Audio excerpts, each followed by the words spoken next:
Alors que beaucoup connaissent la célèbre expression selon laquelle rien n'est certain sauf la mort et les impôts, il s'avère que la Bible mentionne en réalité certaines personnes qui n'ont jamais connu la mort.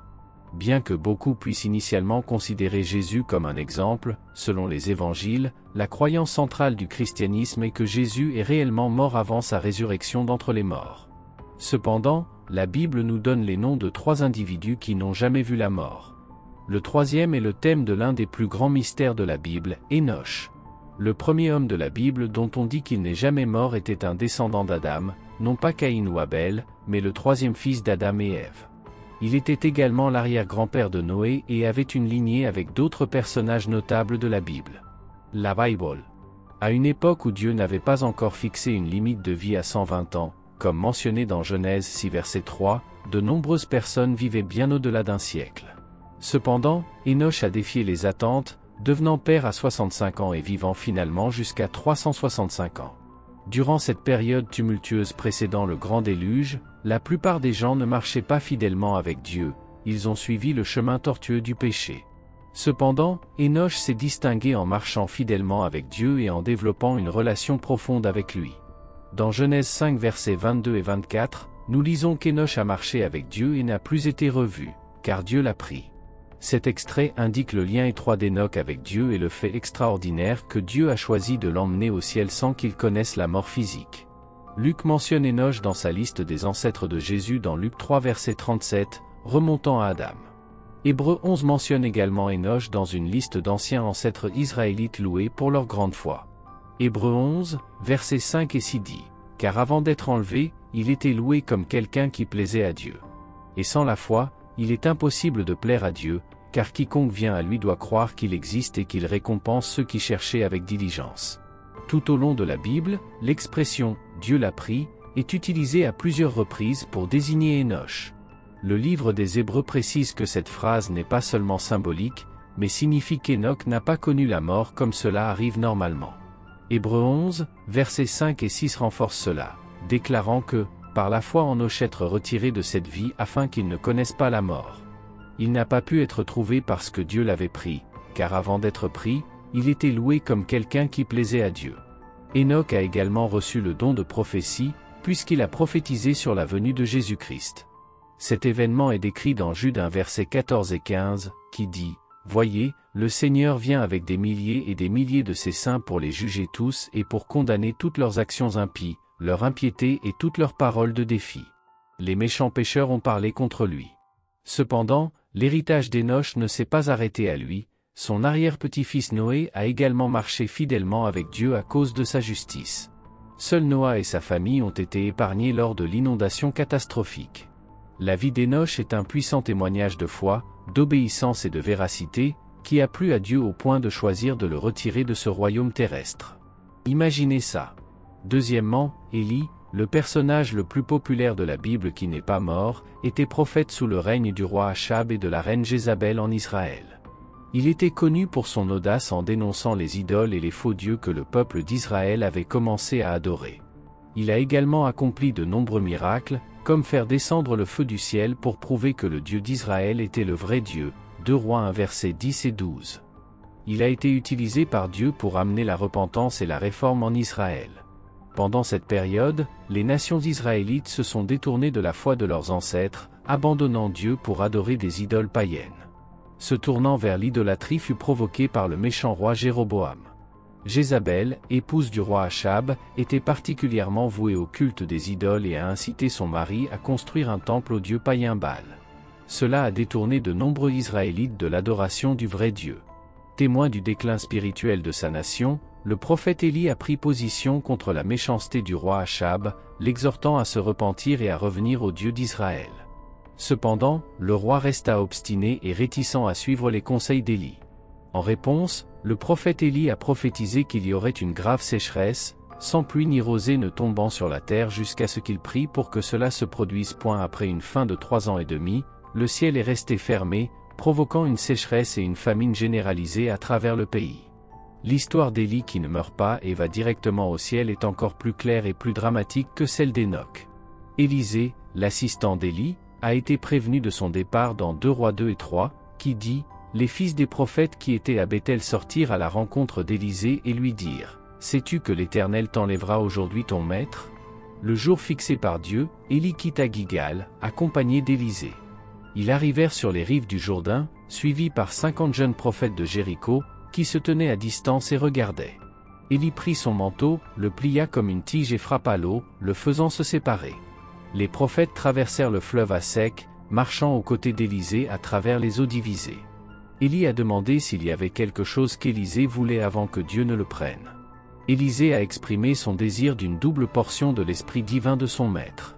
Élie lui assura que, même s'il s'agissait d'une demande importante, elle serait exaucée si Élisée était témoin de l'ascension de son maître au ciel. Alors qu'il continuait à parler, un char enflammé tiré par des chevaux enflammés apparut soudainement, les séparant. Élie est monté au ciel dans un tourbillon, comme le montre 2 Rois 2, verset 11. Numéro 3, Melchizedek. Peu de mystères de la Bible ont suscité autant d'intérêt que l'énigme de l'identité de Melchizedek. Ceci est largement considéré comme le plus grand mystère de la Bible. Dans Hébreux 6 versets 19 et 2, vous découvrirez que Jésus-Christ, après sa résurrection, occupe la position de grand prêtre selon l'ordre de Melchizedek.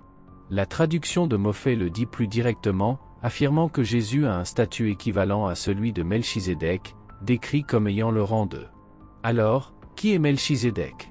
Tout d'abord, il convient de noter, tant dans l'Ancien que dans le Nouveau Testament, que le personnage énigmatique Melchizedek servait de prêtre du Dieu Très-Haut, comme le détaille Genèse 14.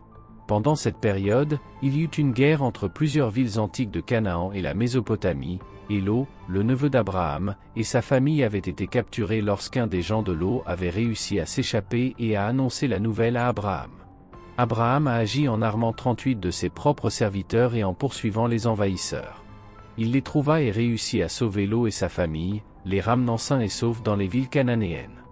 Au retour de cette audacieuse mission de sauvetage, un personnage mystérieux apparaît soudain sur les lieux, il s'agit de Melchizedek, qui s'est présenté pour servir Abraham.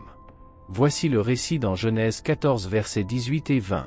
Et Melchizedek, roi de Salem, apporta du pain et du vin, il était prêtre du Dieu Très-Haut. Et il bénit Abraham, en disant, « Béni soit Abraham du Dieu Très-Haut, le Créateur des cieux et de la terre, et béni soit le Dieu Très-Haut, qui a livré tes ennemis entre tes mains. » Et Abraham lui a donné la dîme de tout. Nous notons que Melchizedek était le roi de Salem, c'est-à-dire la ville de Jérusalem. Salem vient du mot hébreu signifiant paix, faisant de Melchizedek le roi de la paix. Le nom hébreu Melchizedek lui-même signifie roi de justice. La même personne est mentionnée dans le psaume 110, verset 4, parlant prophétiquement du Christ. David a déclaré, « L'Éternel a juré et ne se repentira pas, tu es prêtre pour toujours, selon l'ordre de Melchizedek. » Ce verset est cité à nouveau dans Hébreux 5 versets 6 et 10 et Hébreux 7 verset 3, où il déclare que Melchizedek n'avait ni père, ni mère, ni généalogie enregistrée, il n'est jamais né ni n'est mort, mais sa vie est comme celle du Fils de Dieu, prêtre pour toujours. Cela nous donne la preuve biblique qu'il n'est jamais mort, mais cela ne résout toujours pas complètement le mystère. Alors qui est-il ? Qui c'est vraiment ? Beaucoup de gens croient que Melchizedek était Jésus-Christ. Explorons ce récit un peu plus. Dans Hébreux 7 versets 20 et 21, Dieu a fait le serment que Christ serait toujours prêtre pour toujours, avec le rang de Melchizedek. Jésus lui-même a dit dans Matthieu 19, verset 17, « Nul n'est bon, si ce n'est un seul, qui est Dieu. » L'autosatisfaction humaine est considérée par Dieu comme un vêtement sale, personne ne peut être juste sauf Dieu. Par conséquent, le nom de Melchizedek en tant que roi de justice est un argument que beaucoup utilisent pour affirmer qu'il est Jésus. Ce lien est renforcé par le serment de Dieu selon lequel le Christ serait prêtre pour toujours, à l'image de l'amour de Melchizedek. Maintenant, revenons à Hébreux 7, rappelez-vous que cet homme était le roi de la paix, Salem, d'où Jérusalem tire son nom, signifie paix, et rappelez-vous que Jésus est appelé le prince de la paix, ce qui signifie qu'aucun être humain ne peut être le roi de la paix. Romains 3 versets 10 et 17 nous dit qu'il n'y a personne de juste et qu'ils n'ont pas connu le chemin de la paix. Alors, comment un seul homme peut-il être à la fois roi de justice et de paix ? De plus, le fait que Melchizedek n'avait ni mère, ni père, ni descendance, ou selon la traduction de Phillips, ni père ni mère et pas d'arbre généalogique, signifie qu'il n'est pas né comme les êtres humains. Cela ne signifie pas que les actes de naissance de Melchizedek ont été perdus, Sans de tels registres, les prêtres humains ne pourraient pas servir, comme le montre Esdras 2, verset 62. Les Écritures révèlent également que Melchizedek est continuellement prêtre. Nous savons également que Dieu a juré que Christ serait toujours prêtre, et que son sacerdoce est dans l'ordre de Melchizedek. Pourrait-il s'agir de la même personne? C'est ici que le récit se complique un peu. Nous savons que dans le Nouveau Testament, Jésus a un père et une mère, meurt et ressuscite. Alors, Melchizedek pourrait-il vraiment être Jésus, même si Jésus avait un père, une mère et qu'il était mort? Qui sait vraiment? Certains prétendent que l'auteur du livre des Hébreux parlait de manière figurée, suggérant que Melchizedek était comme Jésus ou ressemblait à Jésus. Ils affirment également que dans pratiquement toutes les autres apparitions de Dieu dans la Bible, la personne qui rencontre Dieu a une certaine conscience d'avoir été en présence du divin. Mais dans l'histoire de Melchizedek, il n'y a aucun moment où Abraham reconnaît qu'il était en présence de Dieu. Melchizedek apparaît et disparaît brusquement du récit, mais rien dans Genèse 14 ne nous amène à voir explicitement que Dieu lui-même était présent. Un autre point qu'il soulève est que précédemment, dans Hébreux 5 verset 1, l'auteur dit que tout prêtre est choisi parmi les hommes. Tout l'intérêt de la prêtrise est qu'un être humain choisi et oint se tient devant Dieu en tant que notre représentant. Parce que Jésus était pleinement homme dans le Nouveau Testament, tout en étant pleinement Dieu, il était capable de servir de prêtre parfait. Mais avant Jésus, le sacerdoce, comme la Bible l'enseigne clairement, est exercé par des êtres humains qui jouent un rôle représentatif. Toutefois, ces divergences d'opinion ne doivent ni nous distraire ni nous diviser. En fin de compte, ce qui compte le plus, c'est que nous ayons un grand souverain sacrificateur nommé Jésus, quelqu'un qui a payé pour nos péchés, qui intercède pour nous devant Dieu et qui nous aime d'un amour éternel. Abonnez-vous et partagez cette vidéo et que Dieu vous bénisse.